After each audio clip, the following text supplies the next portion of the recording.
ఈరోజు తెలంగాణ ప్రభుత్వం యాదగిరిగుట్ట లక్ష్మీ నరసింహస్వామి వారి యొక్క దేవస్థానం ట్రస్ట్ బోర్డు మెంబర్స్ని అనౌన్స్ చేసింది. ఆ మెంబర్స్ని అనౌన్స్ చేయడం ఆలస్యం ఇంక స్టార్ట్ చేశారు ఆంధ్ర తెలంగాణ ఆంధ్ర తెలంగాణ ఆంధ్ర తెలంగాణ అని. ఎందుకురా అని చూస్తే ఆ ట్రస్ట్ బోర్డు మెంబర్స్లో ఉన్న ఒక పేరుని చూసి, ఎవరిదిరా ఆ పేరు అంటే కొనిదెల సురేఖ గారిది. ఇంకక్కడి నుంచి మొదలైంది, ఏంటి తెలంగాణ గుడ్డిపోయిందా, ఆంధ్ర వాళ్ళని ఎలాగా ట్రస్ట్ బోర్డు మెంబర్స్గా పెడతారు, అది ఇది అని. ఇదొక ఇష్యూ. అర్ధరాత్రి ఒక ఇద్దరు యూట్యూబర్స్ని హైదరాబాద్లో ఆంధ్ర పోలీసులు అరెస్ట్ చేశారు. ఆంధ్ర పోలీసులకి ఎంత ధైర్యం, హైదరాబాద్ దాకా వచ్చి తెలంగాణ వాళ్ళని అరెస్ట్ చేస్తారా, అది ఇదేని అదొక ఇష్యూ. ప్రతి దానికి కూడా ఆంధ్ర తెలంగాణ అని తీసుకొస్తానే ఉన్నారు. గత 10 రోజుల నుంచి ఇది ఇంకా పీక్స్కి వెళ్ళిపోతూనే ఉంది. Issue after issue. తెలుగు భాషతో స్టార్ట్ అయింది. మేము మాట్లాడే తెలుగు కాదు తెలంగాణ అని ఒక యూట్యూబర్ స్టార్ట్ చేశాడు. అక్కడ యాక్షన్, దాని తర్వాత ఇక్కడ కామెంట్స్తో రియాక్షన్, మళ్ళీ నెక్స్ట్ ఒక సినిమా వస్తే ఇక్కడ యాక్షన్, ఇక్కడ కామెంట్స్తో రియాక్షన్. మీరు మీ పొలిటికల్ గెయిన్స్ కోసం, లేదంటే మీ పర్సనల్ మైలేజెస్ కోసమో దేనికోసమో కానీ మీరు స్టార్ట్ చేసిన యుద్ధంలో సామాన్యులు నలిగిపోతున్నారు, రెచ్చగొడుతున్నారు. ఆ కామెంట్స్ చూస్తే అరే ఆంధ్రోడా అని చెప్పి బూతులు తిడతా ఉంటే ఇక్కడ చూస్తున్న ఇక్కడ కోపం వస్తుంది. మీరు తెలంగాణ వాళ్ళు మా ఆంధ్రలో లాస్టులు అమ్ముకుంటే మీరు కొనగలరా అని చెప్పి ఎక్కడోళ్ళు మాట్లాడితే అక్కడోళ్ళకి అవి చూసి కోపం వస్తుంది. ప్రాంతాలుగా విడిపోయాం, అన్నదమ్ములుగా కలిసి ఉండాలన్నది మన అభిమతం, మన మెజారిటీ పీపుల్ అభిమతం. మనకు రాజకీయాలతో సంబంధం లేదు, మన రాజకీయ నాయకులం కాదు, రాజకీయాలకి మనకి వారసత్వం లేదు, దాంతో సంబంధం లేదు. కానీ అన్నదమ్ముల్లా కలిసి ఉందాం అన్నదే మన అభిమతం. కానీ ఇలాంటి వాళ్ళ వల్ల మనందరం సఫర్ అవుతున్నాం. నాకు తెలుసు ఈ వీడియో వల్ల నాకు ఒక సెక్షన్ ఆఫ్ ఆడియన్స్ నుంచి నాకు నెగిటివిటీ వస్తుంది, కానీ నా అభిమతం కోసం నేను మాట్లాడతా. హాయ్ ఫ్రెండ్స్, నా పేరు Anand, welcome to Anand views. నిన్న ఒక ఇద్దరు యూట్యూబర్స్ / జర్నలిస్టు లేదంటే పొలిటికల్ కామెంటేటర్స్ వాళ్ళని అరెస్ట్ చేశారు హైదరాబాద్లో. ఎవరు, ఆంధ్రాకి సంబంధించిన పోలీసులు వచ్చి.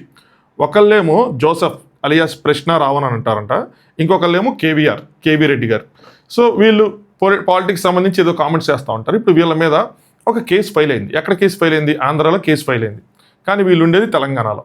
ఇప్పుడు కేసు ఫైల్ అయింది, ఎఫ్ఐఆర్ రిజిస్టర్ అయింది. రిజిస్టర్ అయినప్పుడు ఇప్పుడు వాళ్ళని తీసుకొచ్చి వాళ్ళని విచారించాలా లేదా, అరెస్ట్ చేయాలా లేదా, అదే కదా చట్టం.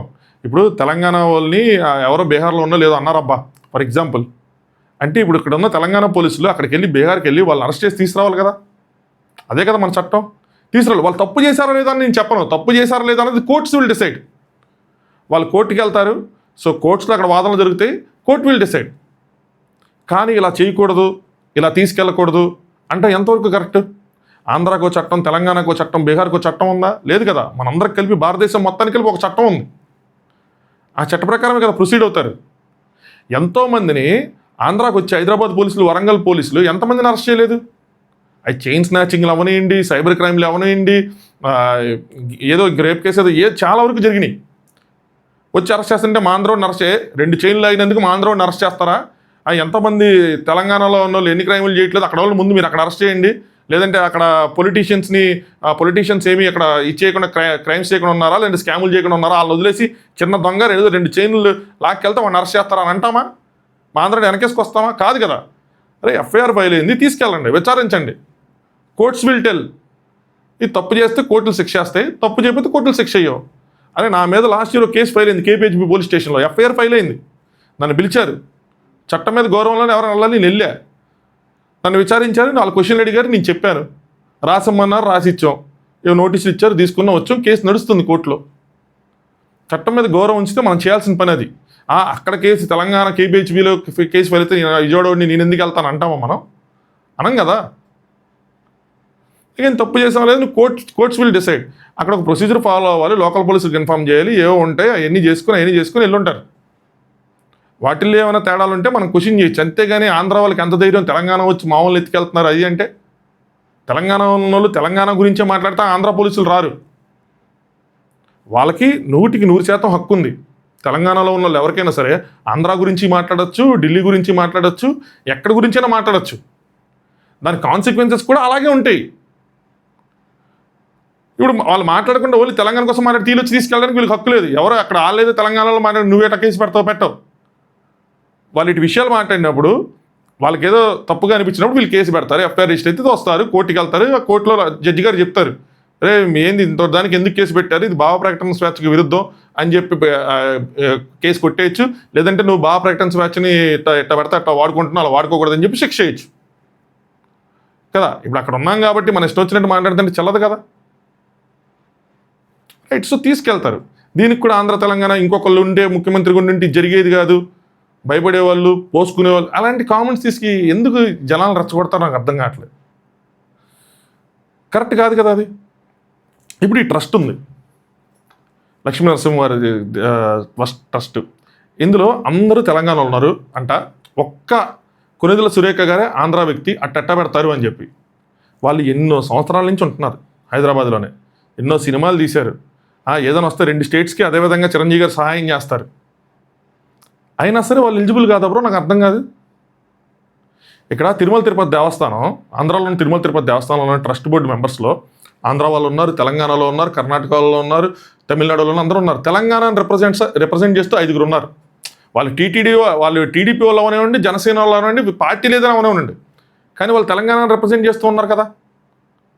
ఇప్పుడు చిరంజీవి గారికి కాంగ్రెస్ అంటే ఇష్టం, కాంగ్రెస్కి చిరంజీవి అంటే ఇష్టం, లేదంటే వాళ్ళ పర్సనల్ రిలేషన్షిప్, లేదంటే సురేఖ గారికి దైవభక్తి ఎక్కువ ఉండటమో మరి ఏం చూసుకున్నారు, కానీ కాంగ్రెస్ ప్రభుత్వం నియమించారు.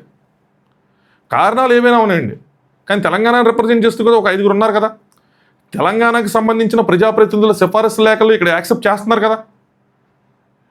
ఇందులో లేని రచ్చలు అందులో ఎందుకు వస్తున్నాయి? ఇక్కడ 5 ఉన్నారు, జస్ట్ అక్కడ ఒక్క మెంబర్కి ఇంత రచ్చ చేసి అమాయకమైన ప్రజల్లో విషబీజాలు నాటుతున్నారు. ఇప్పటికీ మన ఉద్యోగాలు వాళ్ళు తీసేసుకుంటున్నారనో, మనకు రావాల్సిన ఉద్యోగాలు వీళ్ళు తీసేసుకున్నారనో, మనకు రావాల్సిన నీళ్ళు అటు వెళ్ళిపోతున్నాయనో. మొన్న కామెంట్ చూసా, తెలంగాణకు రావాల్సిన నీళ్ళు ఆంధ్రప్రదేశ్ దగ్గర ఉన్న సముద్రాల్లో కలిసిపోతున్నాయి, వాళ్ళ సముద్రం. ఏమన్నా లాజిక్ ఉందా? ఇట్లా మాట్లాడతారు. ఎందుకు అంత మీ పర్సనల్ యూస్ కోసమో, మీ పొలిటికల్ గెయిన్ కోసమో ప్రజలతో ఈ ప్రాంతీయవాదం పెట్టి, అరే ఎన్ని కొట్టుకుంటామయ్యా మేము, కులం కోసం, మతం కోసం, పార్టీల కోసం, ఇప్పుడు ప్రాంతాల కోసం, అన్నిటి కోసం మేము కొట్టుకోవాలా, భాషల కోసం. మీరేమో ప్రశాంతంగా ఉంటారా? మేమేమో కొట్టుకు చచ్చిపోవాలా? ఎవరెవరో తెలియకుండా కూడా కామెంట్ సెక్షన్లో తిట్టుకుంటున్నారు అమ్మ నా బూతులు. ఎందుకు? చూస్తుంటే బాధగా ఉంది. అది తెలంగాణలో ఆంధ్రాలోనే ఇవి చూసినా కూడా బాధే. రాష్ట్రాలకు విడిపోయి అన్నదమ్ములుగా కలిసి ఉన్నామనే కదా అనుకున్నాం. నీ పొలిటికల్ మైలేజీల కోసం ఇట్లా జనాల మధ్యలో చిచ్చులు పెట్టడం మా పాపం తగులుతుంది మీకు. ఏమీ లేని దానికి ప్రొసీజరల్ ఇష్యూస్ ఉంటే ఖచ్చితంగా రైజ్ చేయొచ్చు, ఖచ్చితంగా మాట్లాడచ్చు, కానీ ఆంధ్ర తెలంగాణని తీసుకురావద్దు. పెద్దగా తీసుకురావటం వల్ల ఏమవుతుందంటే, ఏదైతే రెండు రాష్ట్రాల ప్రజల మధ్యలో ఉన్న చిన్న సంబంధం ఏదైతే ఉందో అది కూడా తెగిపోయే అవకాశం ఉంటుంది. మీ పొలిటికల్గా మీరు గెయిన్ చేసుకుంటారు, కానీ ప్రజలకు ఏమీ రాదు. బాధేస్తుంది ఇలాంటివన్నీ చూస్తుంటే. ఎంతకాలం ఇది? సరే ఒక రాష్ట్రంగా ఉన్నప్పుడు ఇష్యూస్ ఉన్నాయి, సరే విడిపోయాం, అయిపోయిందిలే అమ్మాయ కలిసి ఉందాం అనుకున్నాం, కానీ విడిపోయిన దగ్గర నుంచి కూడా ప్రతిసారి ఇంక ఇదే ఇదే ఇదే ఇదే ఇదే ఇష్యూ. అయితే వాళ్ళు లేదంటే వీళ్ళు, ఎవరు తగ్గట్లేదు, ఎవరు ఆగట్లేదు. తెలంగాణ ప్రజలకు కూడా నేను చెప్తాను చూడండి, ఇక్కడ ఆంధ్రప్రదేశ్ రాజకీయాల గురించి వాళ్ళ గురించి ఏదైనా మాట్లాడేసి మేము తెలంగాణలో ఉంటామంటే మీరు అలాంటి వాళ్ళు కొమ్ము కాయకండి, కొమ్ము కాయకూడదు కూడా. అట్లాగే తెలంగాణలో ఏదోటి అంటానికి మేము ఇక్కడ ఆంధ్రప్రదేశ్లో ఉండి ఏదోటి అంటామంటే ఇలాంటి వాళ్ళకి కూడా మనం కొమ్ము కాయకూడదు. ఫస్ట్ ఇక్కడి నుంచి ఎవరైనా అంటే కనుక ఖండిస్తాం, మాట్లాడతాం. వాళ్ళు ఎవరైనా సరే తప్పని చెప్తాం, అలా చేయకూడదని చెప్తాం. రాజకీయ నాయకులు కానీ, కొంతమంది జర్నలిస్టులు కానీ, జర్నలిజం కూడా ఇప్పుడు అందరం చూస్తుంటే ఎలా అయిపోయిందంటే, మా ఒక్క జర్నలిస్ట్ని చూపించండి, నాకు న్యూట్రల్గా ఉన్న ఒక్క జర్నలిస్ట్ని, మెయిన్ స్ట్రీమ్లో ఉన్న జర్నలిస్ట్ అయినా సరే, లేదంటే యూట్యూబ్లో ఉన్న జర్నలిస్ట్ అయినా సరే, ఒక్క జర్నలిస్టు, ఈ జర్నలిస్ట్ న్యూట్రల్, ఈ journalist beyond political parties issues మీద మాట్లాడతాడు, ఈ జర్నలిస్ట్ ప్రజల కోసం మాట్లాడతాడు, ఒక్క జర్నలిస్ట్ని చూపించండి, మీకు అర్థమైపోతుంది మన రాజకీయాలు అలాగున్నాయి అన్నది. ఒక న్యూస్ ఛానల్ కానీ, ఒక జర్నలిస్ట్ కానీ, ఇండివిజువల్ జర్నలిస్ట్ కానీ ఎవరైనా సరే ఒక్కరిని చూపించండి. ఎవ్వరు లేరు. న్యూట్రల్గా మాట్లాడే జర్నలిస్ట్ అన్నోరే లేరు. మన తెలుగు రాష్ట్రాలు అయితే అస్సలు లేరు. ఇంతకుముందు 1, 2, 2, ఎవరైనా ఒక్కళ్ళే ఉండేవాళ్ళు, ఒక్కరు కూడా లేరు.